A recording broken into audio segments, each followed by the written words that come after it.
Timóteo, capítulo 4, verso 6 em diante, vai dizer assim. Quem achou, diga amém. Quanto a mim, estou sendo já oferecido por libação, e o tempo da minha partida é chegado. Combati o bom combate, completei a carreira, guardei a fé. Já a coroa da justiça me está guardada, a qual o Senhor, reto juiz, me dará naquele dia. E não somente a mim, leia comigo, mas também a todos quantos amam a sua vinda.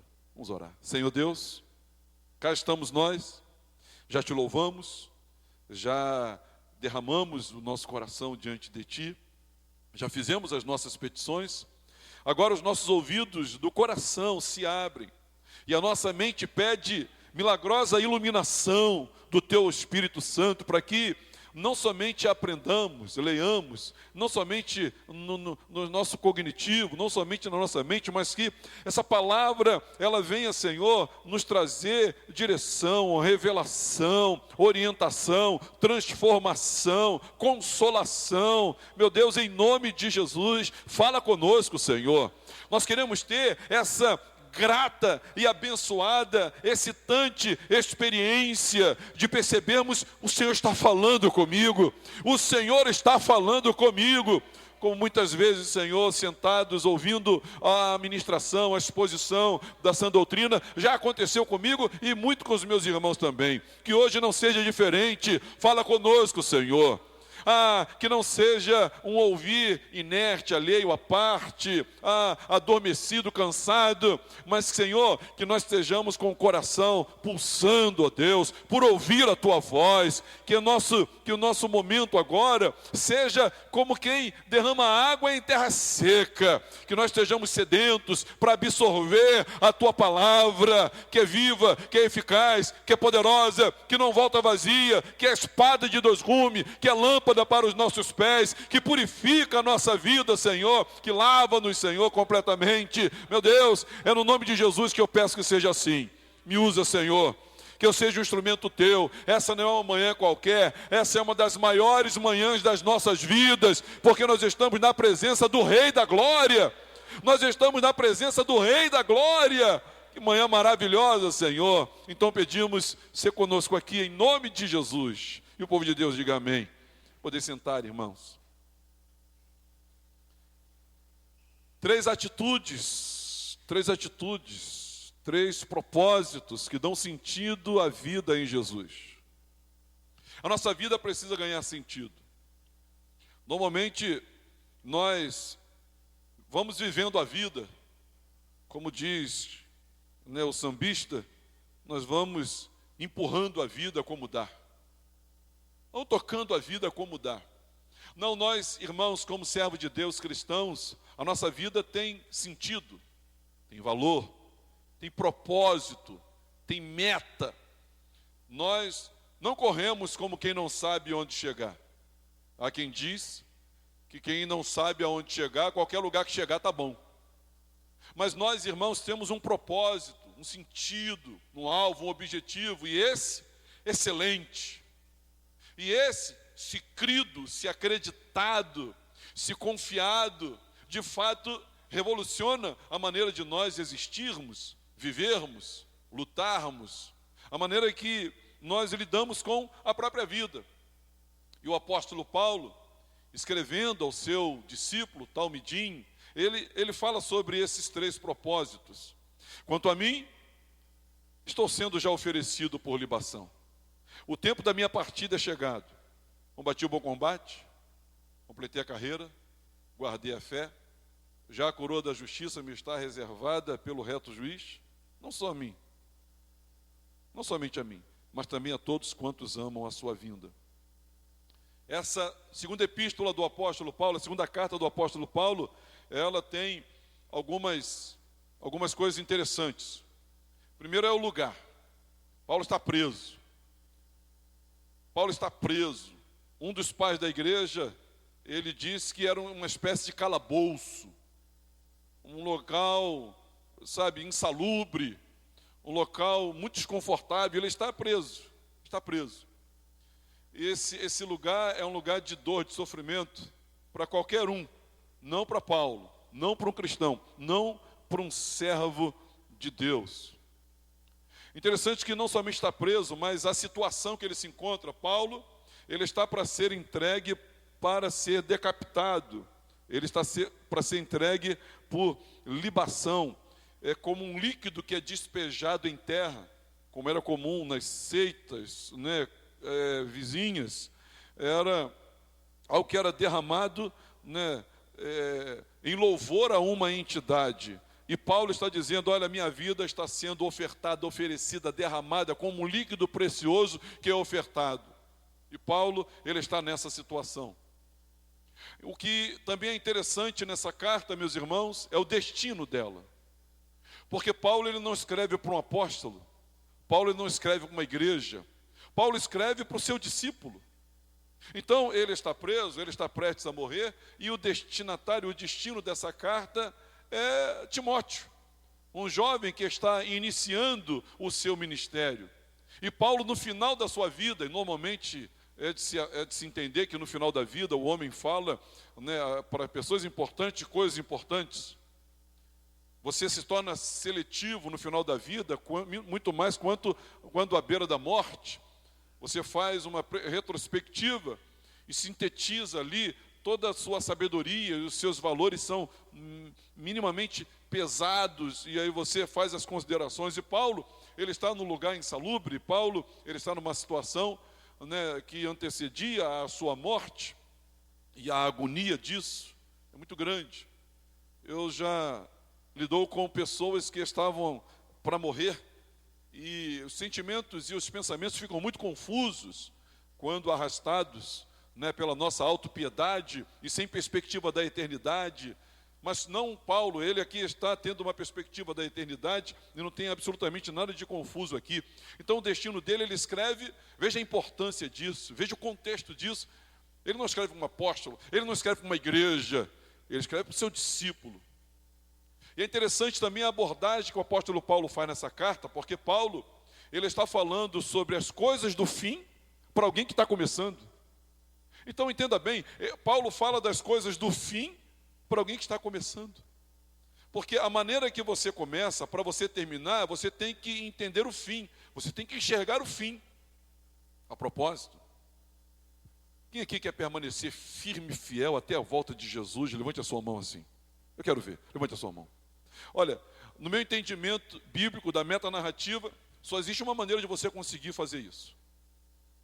Se é que depende de nós. Fecha parênteses.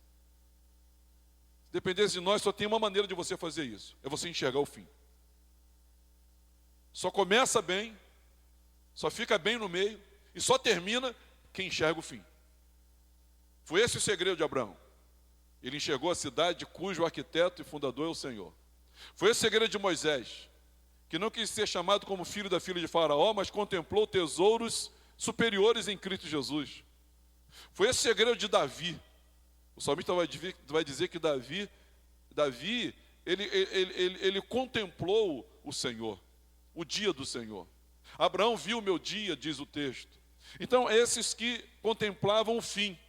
O apóstolo Paulo, ele, não obstante os sofrimentos horrendos, os sofrimentos, sabe, na alma, interiores e exteriores, e no seu testemunho que ele dá do seu sofrimento, no seu currículo, na sua autobiografia, ele fala dos seus sofrimentos, mas na perspectiva do fim.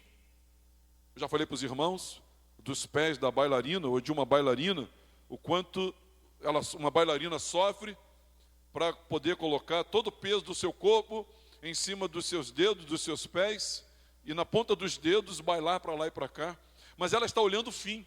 Então você que quer chegar até o fim, você que quer permanecer até o fim, na sua vida hoje aqui, você tem que olhar para o fim e contemplar esse fim, e contemplar a coroa, e contemplar Jesus, e contemplar a glória. A Bíblia chama isso de firme esperança. Firme esperança. Então a abordagem dele, ele fala do fim para quem está começando, dando-nos a dica. Doutor e pastor, falecido teólogo há pouco, nos deixou, o Dr. John Stott. Ele fala que ele tem um comentário sobre 2 Coríntios. Ele fala que no capítulo 1, Paulo, a ênfase é guardar. Ele fala que no capítulo 2 a ênfase é sofrer. Ele fala que no capítulo 3 a ênfase é permanecer, permanece, guarda, sofre, permanece. E a quarta carta, o quarto capítulo, né, da segunda carta é prega. Agora, o resumo da vida do apóstolo Paulo, ele sintetiza em 4 palavras: combater, completar e guardar. 2024, eis que já entramos nele. Janeiro já está se indo, estamos na metade dele. A nossa vida, você tem que encarar a vida como um combate, uma luta, uma guerra. Você é um combatente, você é um soldado. Você tem que contemplar 2024 e todos os dias da sua vida e até a volta de Jesus como sendo uma maratona.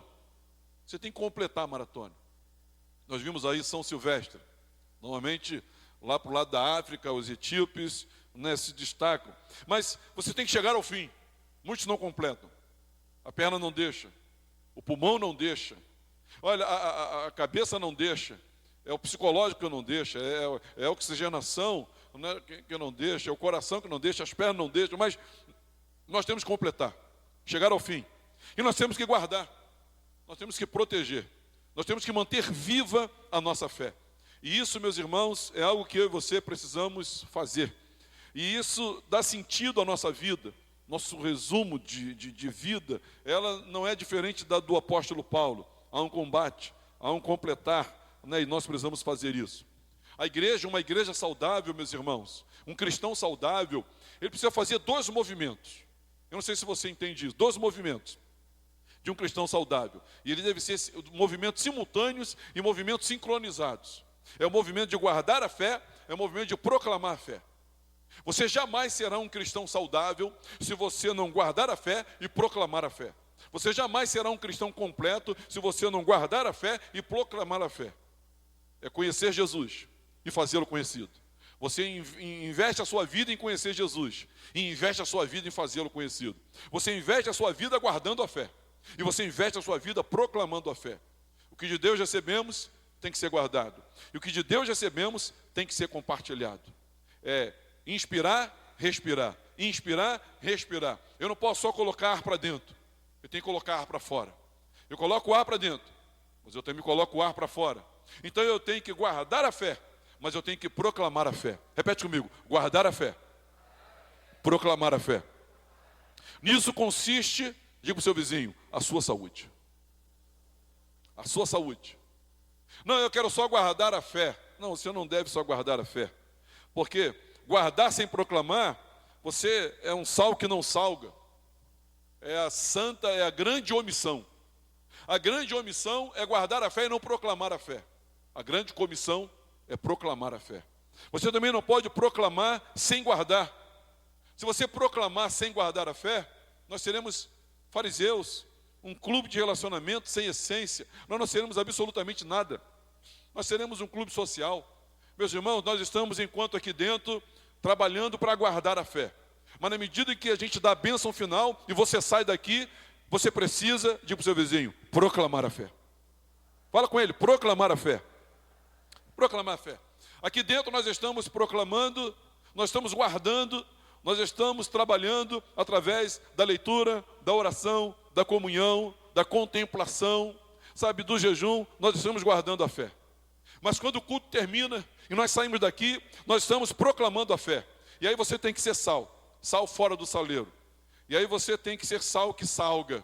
E aí você tem que ser sal que tempera. E aí você tem que ser sal que guarda, que retarda, sabe, que preserva. Você tem que ser sal. Nós estamos em missões. Todos nós somos potencialmente missionários. Nós fomos enviados. Nós fomos enviados. Atos capítulo 1, versículo 8. Nós fomos enviados, meus irmãos. O nosso testemunho tem que evangelizar. A nossa fala tem que evangelizar.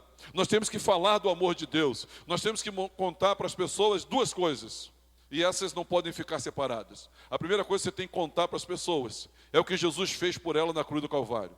E a segunda coisa que você tem que contar para as pessoas é o que Jesus fez na sua vida. Ninguém pode contar tão bem o que Deus fez na sua vida, a não ser você. Eu não consigo contar o que Deus fez na sua vida com a sua propriedade, com os seus detalhes, com a sua unção, sabe, com as suas peculiaridades. Eu não consigo. É você que tem que contar. E o que Deus fez na sua vida é para ser contado. O que Deus fez na sua vida é para ser testemunhado. Você contar como era a sua vida antes e como é a sua vida depois. Quem foi você antes, quem é você depois. O que Deus tornou você, de onde Deus tirou, você tem que contar isso. E você tem que contar o que Jesus fez na cruz do Calvário por ti e por essa pessoa que lhe ouve. Então nós estamos aqui, meus irmãos, para guardar a fé. E nós saímos daqui, meus irmãos, para proclamar a fé. A fé precisa ser proclamada. O mundo jaz no maligno, o mundo está em trevas, o mundo está caminhando para a morte sem Deus. Morrendo sem Deus, vive-se eternamente sem Deus. Morrendo-se em Cristo, confiando na sua morte vicária, substitutiva, nós vivemos eternamente com Ele. Essa rendição, ela depende da fé. A fé depende da pregação. E da pregação depende que você vai e faça isso. Esse texto é por demais do que isso. Eu queria fazer uma breve exposição do que se dá aqui no 2 Timóteo capítulo 4, versículos 6, 7 e 8. Primeiro versículo 6 vai dizer assim: quanto a mim, estou sendo já oferecido por libação, e o tempo da minha partida é chegado. Paulo lutou sem se amargurar. Diga para o seu vizinho, não fique amargurado. Não fique amargurado. O tempo da minha partida é chegado. No grego, meus irmãos, a palavra usada aqui, tempo, não é cronos, é kairos. E kairos é o tempo de Deus, é o tempo certo, é o tempo agendado, é o tempo contado. Meus irmãos, eu não sei de que morte eu vou morrer. Eu não sei se eu terei um infarto fulminante. Eu não sei se alguma espécie, alguma doença, algum câncer vai sugar a minha vida aos poucos.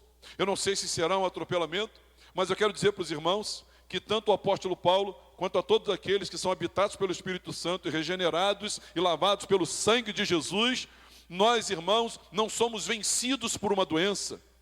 Nós não somos vencidos, meus irmãos, numa colisão automobilística. É o tempo da nossa partida já está estabelecida. Deus contou todos os nossos dias. Os nossos dias estão contados quando nós ainda éramos uma substância ainda informe. E quando Paulo diz, quanto a mim, estou já sendo oferecido por libação, o tempo da minha partida.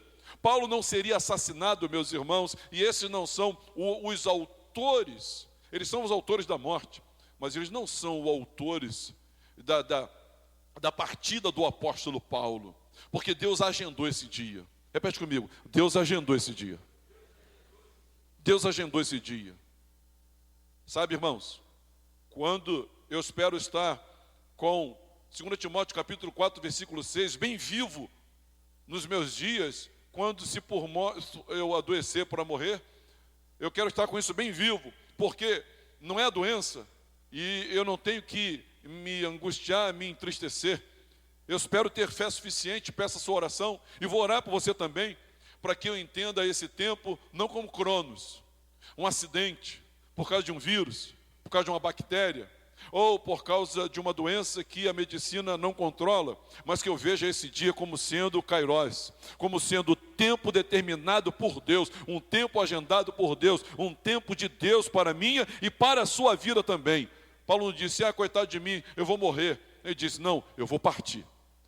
Ele não disse, eu vou acabar, ele disse, eu vou partir. Ele está saindo.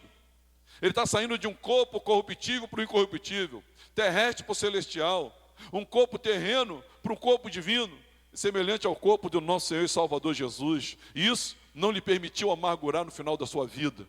E ele está ensinando a Timóteo, Timóteo, você tem que olhar para o fim, você tem que olhar que a gente não vai morrer, Timóteo, nós vamos partir. Você tem que dizer que esse não é um tempo que o homem, não, porque prenderam Paulo logo naquele momento, ele tinha tanta coisa para fazer, não tinha mais nada para fazer, irmãos.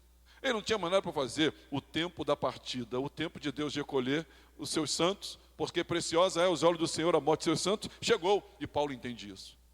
Eu espero que você entenda isso também. E eu também junto com você.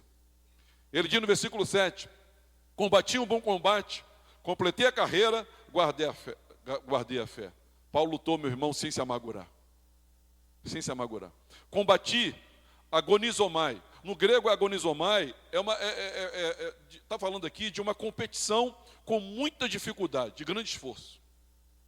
Ele diz, combati. Paulo está dizendo, olha, eu competi com uma grande dificuldade, eu tive um grande esforço. Nós vemos uma geração que nos convida ao conforto, que nos convida ao ócio, que nos convida a uma boa vida, no sentido de boa vida, de quanto menos trabalho, melhor. Quanto menos esforço, melhor. Pastor, eu estou procurando uma igreja, eu estou procurando um evangelho, eu estou procurando uma Bíblia que me dê uma boa vida. Eu quero, Senhor, pastor, eu quero uma rede, eu quero água de coco, e eu estou buscando tranquilidade. Meu irmão, nada contra, eu adoro uma rede, gosto muito de uma água de coco, e pretendo usar muito a minha rede. Eu tenho uma rede lá em casa, eu tenho 2 redes, pretendo muito usar a minha rede, mas isso não define o estilo da nossa vida. Se você está procurando um evangelho, uma Bíblia, uma igreja, bom, se é igreja, essa não é igreja, porque é isso que a gente prega. Mas combati o bom combate, é uma competição, você vai competir contra a sua carne, contra o seu ego, contra o seu hedonismo, você vai competir com dificuldade e grande esforço. O reino de Deus é tomado por esforço, e só os que se esforçam se apoderam dele. Nós somos combatentes, nós somos soldados, meus irmãos. Diga para o seu vizinho, nós somos soldados, meus irmãos. Somos soldados. Agora eu quero dizer para você, ele diz, combati o bom combate. Repete comigo, é bom. É bom combater. Essa palavra bom, no grego, ela faz par com a palavra hebraica, lá em Gênesis, capítulo 2, 3, onde Deus, ele narra a sua criação, e viu Deus que era bom. E é bom. É bom combater, meus irmãos. É bonito, é gracioso, é excelente, é bom, é muito bom. Olha, meus irmãos, Paulo diz, combati o bom combate. É bom ser um combatente, é bom estar alinhado, é bom estar enfileirado, é bom estar armado, é bom estar munido, é bom lutar. O combate é bom ao ponto de trazer da parte de Deus alegria, admiração da parte de Deus, porque Ele criou-nos para o combate, e o combate é um bom combate, é gracioso, é lindo. Aos olhos de Deus, ver-nos combatendo na fé, combatendo o bom combate, Deus se alegra o coração de Deus, e alegra também o nosso coração, meus irmãos, porque nós estamos lutando a fé evangélica, a fé cristã, nós estamos combatendo o combate de guardarmos. Agora ele fala que esse combate, combati o bom combate, é o lugar de luta, é uma batalha, é a vida. A vida é um combate. A vida cristã é uma vida de combate. A vida cristã é uma vida de guerra. Irmãos, é uma guerra contra o mundo. Nossos inimigos se resumem em 3. É uma guerra contra o mundo, não as pessoas, mas o sistema. É uma guerra contra a nossa carne, que milita contra o espírito, as concupiscências dos olhos, a concupiscência da vida, a soberba da vida. Ela luta contra, e a nossa luta contra Satanás, contra o diabo e seus anjos. Paulo, escrevendo aos Efésios, fala que nós estamos, querendo ou não, acreditando ou não, vendo ou não, há uma guerra, e a nossa luta não é contra carne nem sangue, mas contra principados, potestades, dominadores desse mundo tenebroso nas regiões celestiais. Então, combatir é um preço, se esforce, lute. Olha, mas é bom, e é a sua vida, é a nossa existência. A luta não para nunca, está no trabalho, está em luta, está de férias, está em luta. É a luta da nossa carne. A nossa carne quer sentar no trono que a Deus pertence. O mundo quer que nós sejamos inimigos de Deus. E Satanás, irmãos, ele veio para matar, roubar e destruir. Estamos em guerra. Quem está entendendo, diga amém. Agora, Paulo diz, irmãos, que ele combatiu o bom combate, mas ele fala, completei a carreira. Completei. Essa palavra no grego é teléu. Essa palavra completar é realizar. Lembra que Jesus ele fala, está consumado, teletestai. É da mesma raiz, aqui Paulo está dizendo, completei a carreira. Jesus na cruz do Calvário disse, está consumado. Ao dizer teletestai, ao dizer está consumado, e Paulo agora diz, eu fiz tudo que tinha que fazer e fiz do modo que tinha que fazer. Repete comigo, fazer tudo e fazer do modo certo e no tempo certo. Tem 3 coisas: fazer tudo certo, fazer do modo certo e fazer no tempo certo. Sabe quando você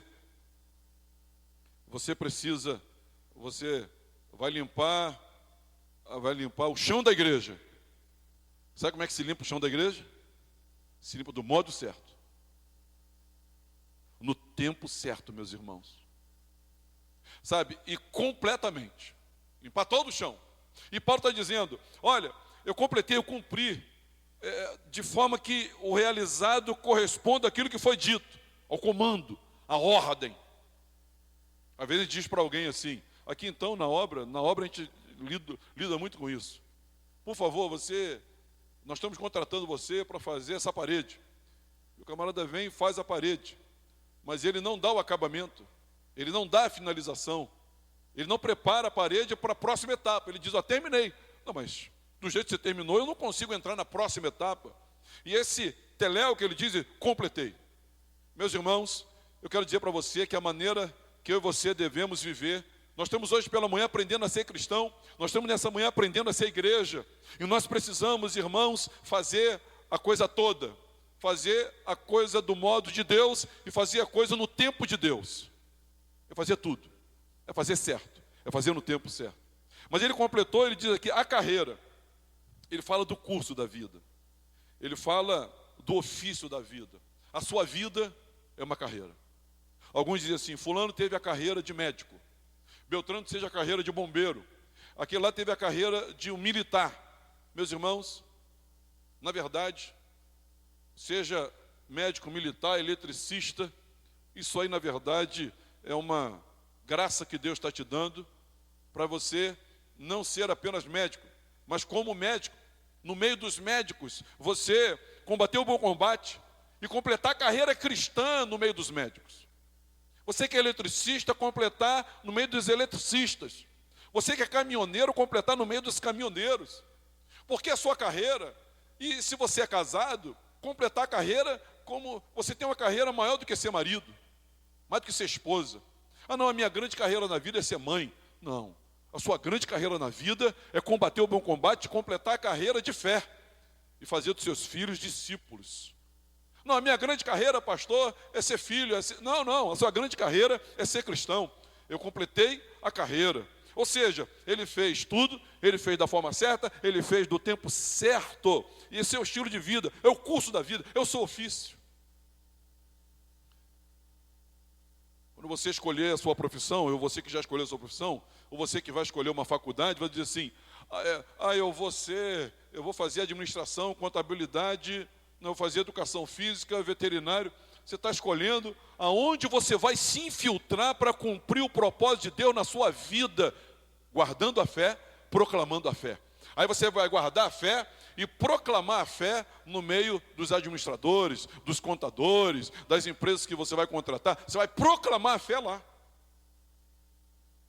Nós estamos, irmãos, engajados na maior conspiração cósmica, que é adentrarmos, penetrarmos, infiltrarmos com o Evangelho na proclamação da fé nas mais diversas camadas da sociedade.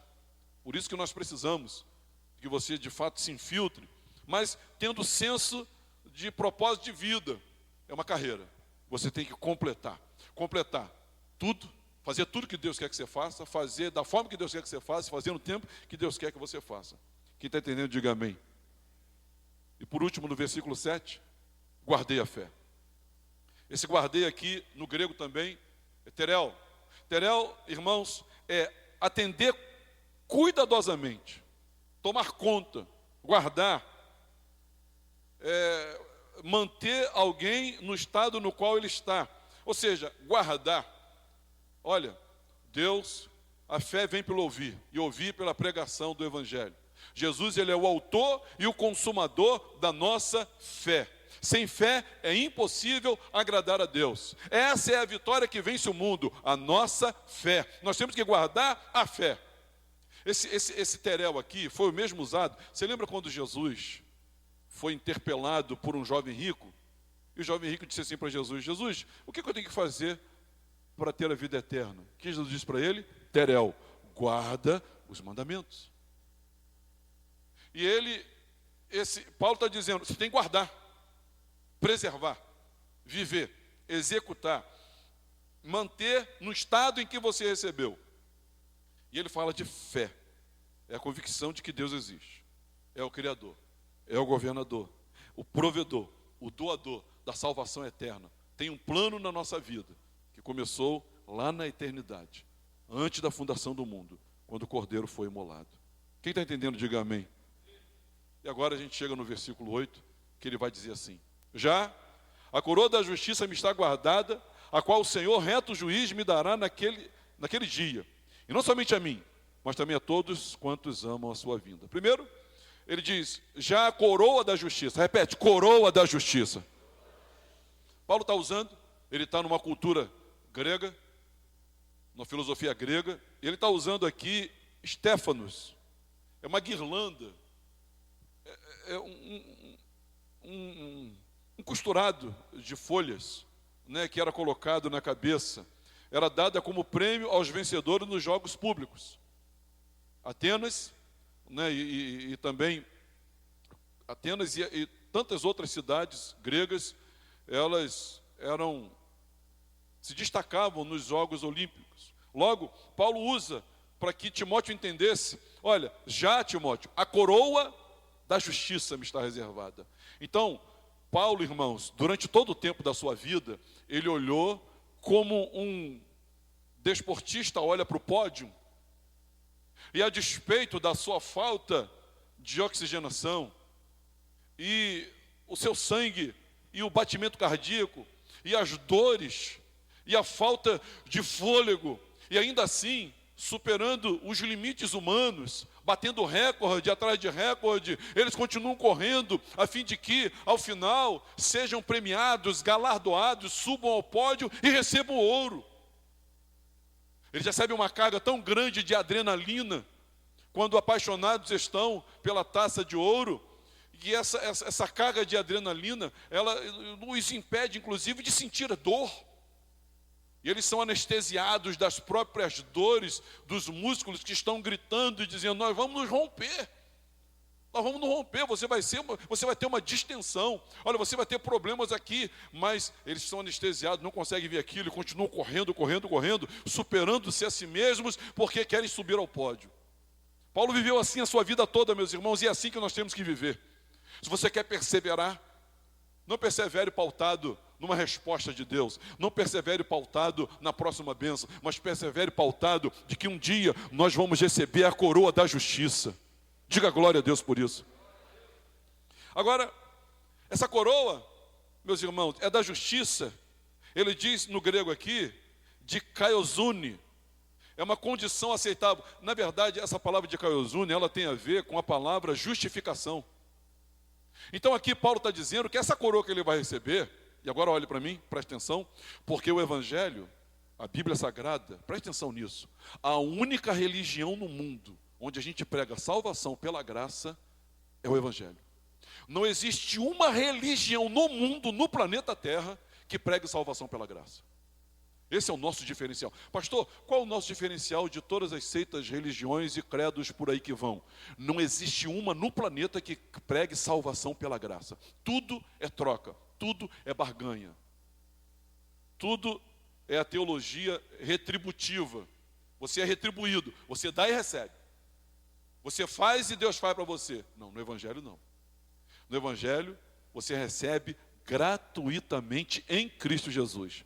Nós somos salvos mediante a fé, pela graça do Senhor Jesus. Salvos mediante a fé, pela graça no Senhor Jesus. É a única religião no mundo, no planeta, de todos os tempos que diz, você é salvo por causa dele e não por causa de você. Você não é salvo porque merece. Pelo contrário, você é salvo porque você não merece. Então, Ele diz que essa coroa, ele não vai receber essa coroa e um tapinha na cara dizendo, muito bem, Paulo. Não, não. Ele vai chegar lá e ele vai receber essa coroa, que é a justificação. É a coroa da justiça. É a coroa da justificação. Então Paulo e todos aqueles que amam a vinda do Senhor vão receber uma coroa. Vão receber o prêmio de uma vida digna e justa e impecável, onde não há nada escrito e não há nenhuma condenação. Diga glória a Deus por isso. Paulo pecou? Claro e muito. Paulo errou, pastor? Claro e muito. Paulo merecia o céu, pastor? Não existe, não existiu e não existirá um ser humano que mereça o céu. Paulo, Abraão, Moisés, Davi, eu, você e aqueles que virão, todos merecemos o inferno. As misericórdias do Senhor são a causa de não sermos consumidos. Então, meus irmãos, ele vai receber de Caiozune, vai receber a coroa da justiça, vai receber a justificação. E aí, quando você chegar no céu, quando você chegar na glória, se tem uma porta, se tem um anjo lá, e aí você vai chegar lá, você vai chegar com a coroa da justiça, você vai receber a coroa da justiça desse reto juiz, e você vai ser recebido nos méritos de Jesus, nos méritos do Messias, nos méritos do Senhor da glória. Não, obviamente, na perspectiva da sua divindade, obviamente. Não, obviamente, na perspectiva, né, das suas credenciais, salvíficas. Não. Não. Ele é o único cordeiro. Ele é o filho unigênito do Pai. Mas como homem, irmão nosso, representante nosso, que inaugurou uma nova humanidade e viveu perfeitamente aqui, e a morte não pôde detê-lo, porque não havia pecado, o salário do pecado é a morte, como não tinha pecado nele, a morte não pôde detê-lo, e ele venceu a morte, e ele ressuscitou, e ele é justo, completamente justo. E nós vamos ser recebidos como seres completamente justos, inculpáveis, sem condenação, sem acusação, sem nenhum escrito, porque a coroa é a coroa, diga, coroa da justiça. Coroa da justiça. Meus irmãos, esse texto diz algumas coisas sobre a coroa. Ele diz algumas coisas sobre a coroa. Em primeiro lugar, a coroa está guardada. Fala para o teu vizinho, tua coroa está guardada. A coroa está guardada. Já agora, a coroa da justiça me está guardada. Está guardada. O Senhor Jesus nos entregará a coroa. Não é um anjo, não é Elias, não é Moisés. Ah, irmãos, o Senhor Jesus nos entregará a coroa. E nós só vamos receber naquele dia, o qual o Senhor reto juiz nos dará naquele dia. Que dia é esse? O dia do Senhor. O dia da volta do Senhor, naquele dia. E ele vai dar para quem? Para Paulo? Não. Ele vai dar para quem, irmãos? A todos que amam o quê? A sua vinda. Você pode não ter o desempenho do Paulo. Você pode não ser um poliglota como Paulo. Você pode até não ter sido fustigado com vara, passado por naufrágio, fome, perigos, nudez, perigo entre irmãos, perigo entre patrícios, perigos. Você pode não ter enfrentado feras como em Éfeso. Olha, você pode até não ter sido apedrejado. Olha, você pode até não ter escrito absolutamente nada para ninguém. Mas se você ama a segunda vinda, então você é uma pessoa que guarda a fé e proclama a fé. Quem ama a segunda vinda, guarda a fé e proclama a fé. E você ama a segunda vinda, a mesmíssima, repete comigo, a mesmíssima coroa que o apóstolo Paulo vai receber, você vai receber também. Olha só, a mesmíssima coroa. Porque Paulo não vai estar na glória pelos méritos dele. Paulo não vai estar na glória porque foi apóstolo.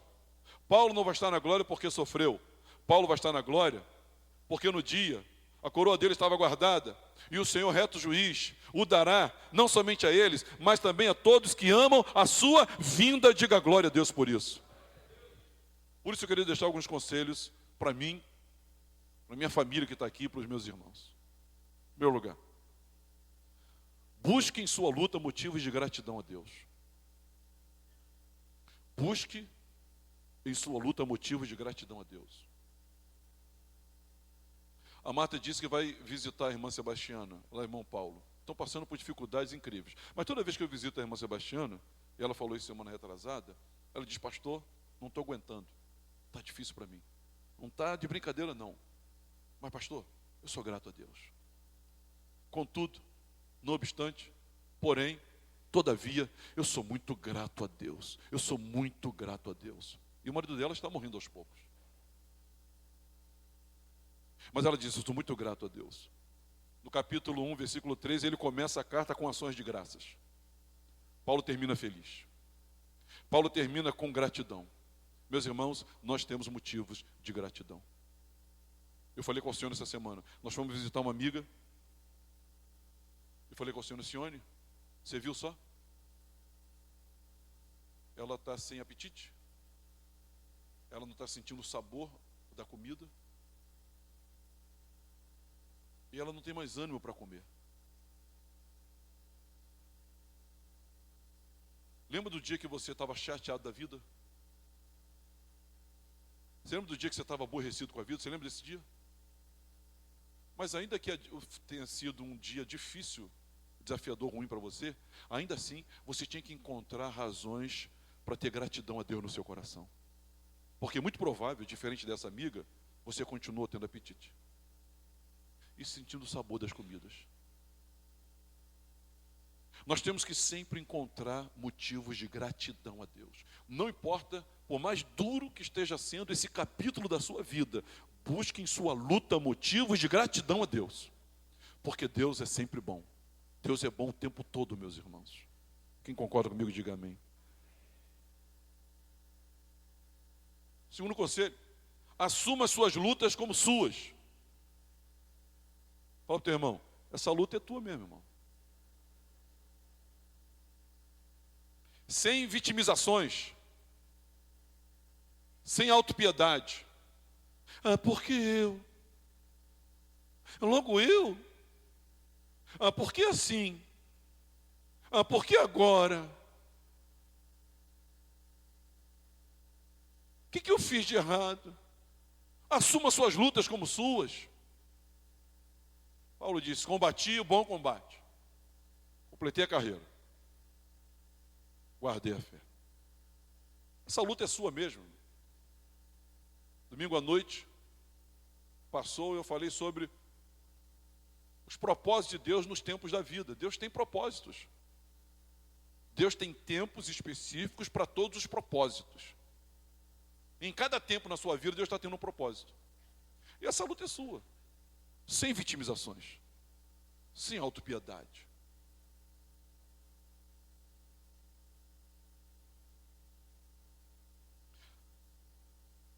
Você nunca vai estar só.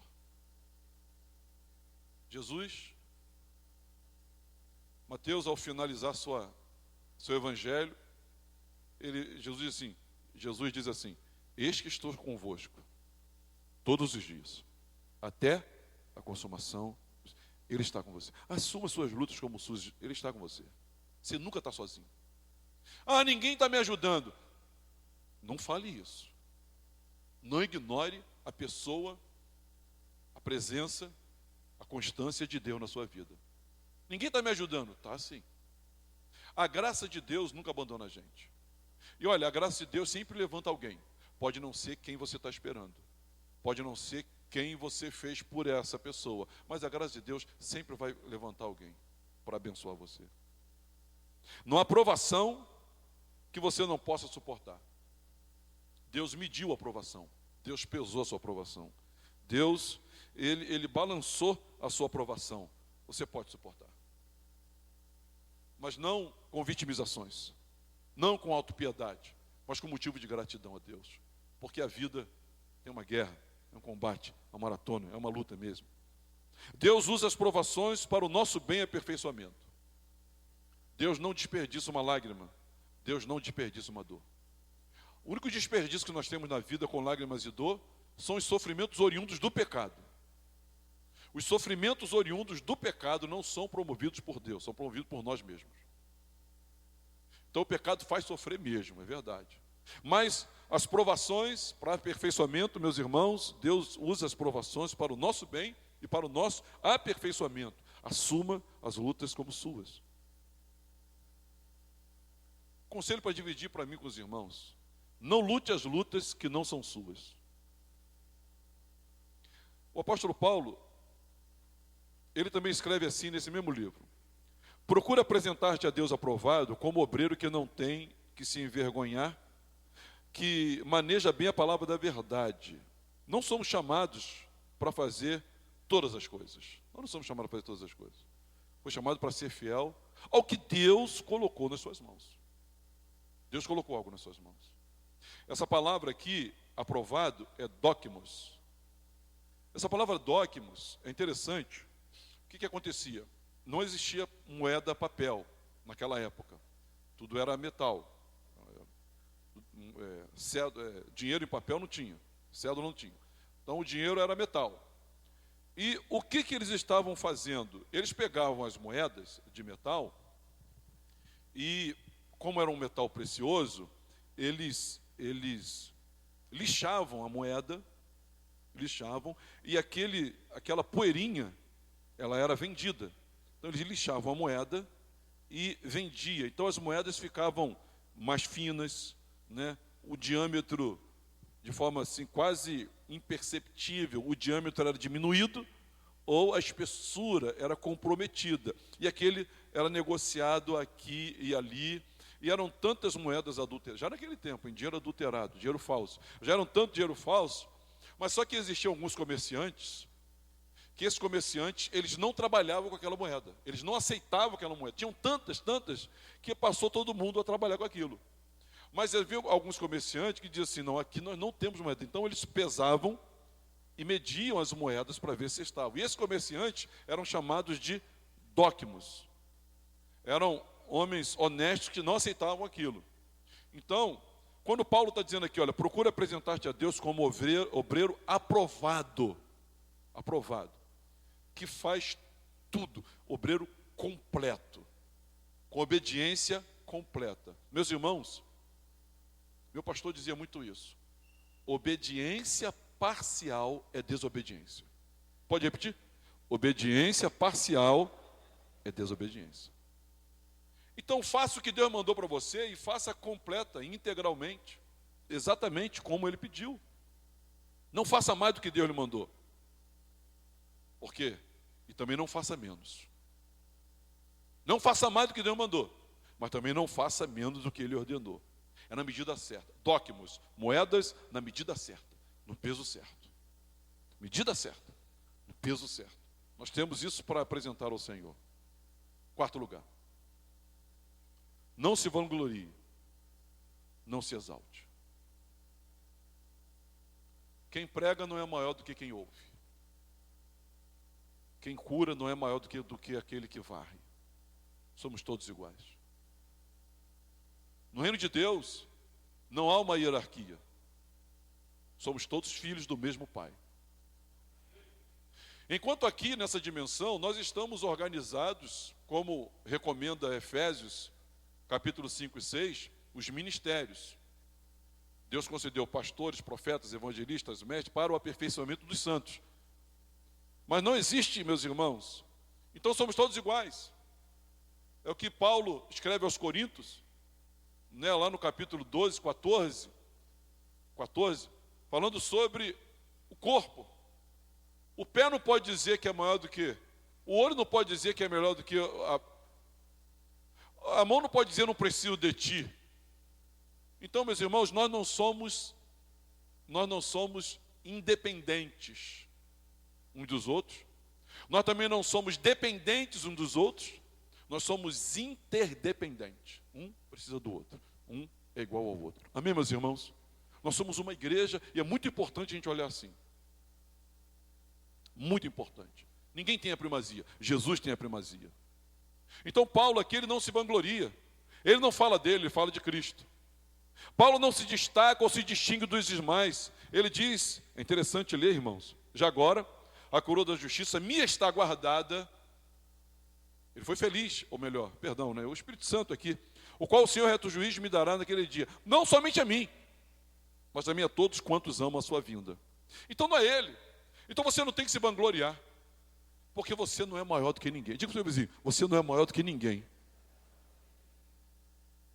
Agora lembra para ele, também não é menor. Não é maior, mas também não é menor. Não é maior do que ninguém, mas também não é menor do que ninguém. Somos todos iguais. Não se vanglorie. Eu sou melhor que fulano. Se você se achar melhor que alguém, você vai sofrer a síndrome de Lúcifer. Judas fala sobre a síndrome de Lúcifer. Então você vai sofrer a síndrome de Lúcifer, que se exaltou a si mesmo, que se achou melhor até do que Deus. Dos anos então nem se fala. Porque quando nós nos exaltamos a despeito de outras pessoas, nós lembramos para Deus o diabo. Mas quando nós nos sujeitamos, nos humilhamos, nós fazemos lembrança no coração de Deus do seu Filho Jesus, que diz o autor aos Filipenses, não julgou como usurpação isso, mas ele se humilhou. Então não se vanglorie, todos somos iguais. E Paulo fez isso. A soberba precede a queda. Quantos pastores, quantos amigos, quantos cristãos, quantos líderes, quantos músicos começou a se exaltar no seu próprio grupo, se exaltar, caiu. Quem se exalta cai. Quem se humilha é exaltado. É o paradoxo do reino de Deus. É diferente. Agora ele diz, todos que amam a vinda do Senhor receberão a mesma coroa que Paulo receberá. Humanamente, ele poderia tê-lo feito. Humanamente, Paulo teria toda a condição, todo o currículo, e várias igrejas para testemunhar, e até os inimigos testemunhariam da sua resiliência, da sua oratória, do seu domínio histórico, já que era judeu, fariseu, da tribo de Benjamim, que estudado aos pés de Gamaliel, com dupla cidadania, um poliglota, um homem letrado, um homem culto, um homem que sabia lidar com o pobre, com o rico, com o letrado, com o iletrado. Humanamente ele poderia tê-lo feito, mas ele não fez. Sabe por que ele não fez? Vou explicar para os irmãos por que ele não fez. Porque é impossível alguém que conheça Deus na sua intimidade se exaltar. É impossível. Quanto mais você conhece a Deus, mais diante dele você se apequena, mais você faz Cristo ser projetado na sua vida, e mais você entende que, comparando a sua vida com Cristo, você olha para o seu irmão e diz assim, eu tenho que ser servo dele, porque quanto mais eu olho para Jesus, eu vejo que eu sou um pecador e eu preciso servir o meu irmão. Eu sou menor que o meu irmão. Eu sou menor que o meu irmão. Meus irmãos, esse é o sentido da vida. Combater, completar e guardar. Guardar a fé traz significativas transformações em nossas vidas. E eu queria dizer para os irmãos que quando a gente guarda a fé, a Bíblia mostra para nós que a fé vence a ansiedade. Quando a gente guarda a fé, ela traz a transformação de transformar a ansiedade em esperança. Quando você guarda a fé, a sua visão natural humana é transformada em uma visão divina. Você tem eles chamam de cosmovisão redimida. Você olha para a vida com outro sentido, completamente mudado. E você transforma o nosso propósito de existência, de usar Deus, para ser usado por Ele. Olha o que Paulo diz. Adquiri, comprei, vendi, me tornei, Deus me deu, tive sucesso. Ele não fala isso. Ele fala que ele combateu o bom combate. Ele fala que ele completou a carreira e guardou a fé. Ele está de olho no quê? Ele está de olho em Jesus. Ele está de olho na coroa. Paulo quer Jesus. Repete comigo, Paulo quer Jesus. E ele guarda a fé porque ele quer Jesus. E ao querer Jesus, ele transforma a ansiedade em esperança, visão humana em visão divina. Ele transforma o senso de propósito de existência aqui, usando Deus para ter uma vida boa aqui, mas ser usado por Deus para cooperar com a salvação de muitos. Agora, quando a gente guarda a fé, irmãos, isso traz significativas transformações para as nossas vidas. E dentre tantas, em quarto lugar, a gente passa a amar a sua vinda. Quando eu amo, eu combato, eu completo e guardo. Quando eu amo Jesus, eu combato o bom combate. Eu completo a carreira. Eu guardo a fé. A mola propulsora, a combustão que move, a força que gira e nos faz perseverar até o fim, é o amor. Não é assim que se mede a vida do cristão? Fé, esperança e amor? Aos Coríntios, Paulo disse, Coríntios 13, mas o mais importante é o amor. Porque amar, o amor move o mundo. O amor move o mundo. O amor é mais forte que a morte. Ué, não é o amor que move o mundo? Claro que é. Pastor, quer dizer que todo mundo se ama? Não, quer dizer, por exemplo, o amor ao dinheiro. As pessoas amam o dinheiro. O amor está movendo o mundo. As pessoas amam a si mesmo. Então o amor está movendo o mundo. Mas aqui está dizendo que é o nosso amar a vinda do Senhor Jesus. Quando eu amo, eu combato. Quando eu amo, eu completo. Quando eu amo, eu guardo.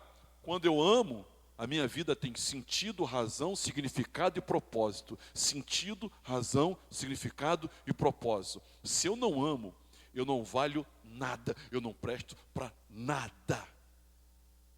Mas quando eu amo, eu combato, eu completo, eu guardo.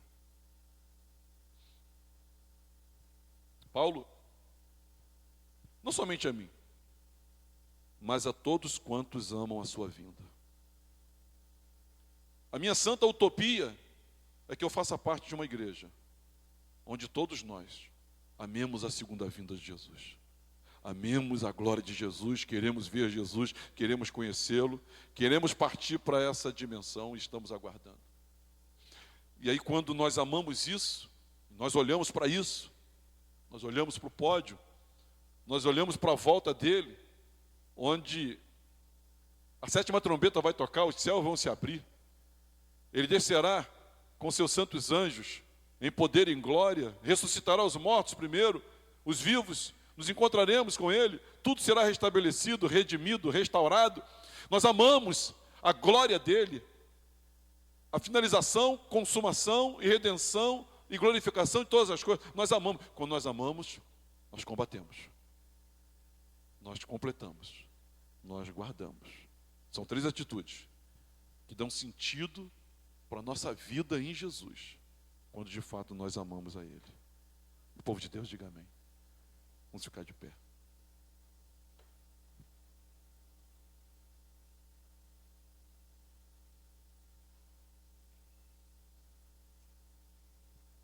Só que a Bíblia diz que nos últimos dias o amor de quase todos se esfriará. Se o amor de Paulo esfria, então ele não combate, não completa e nem guarda. Ele findou a vida dele amando a segunda vinda. Que eu e você possamos viver toda a nossa vida amando a segunda vinda.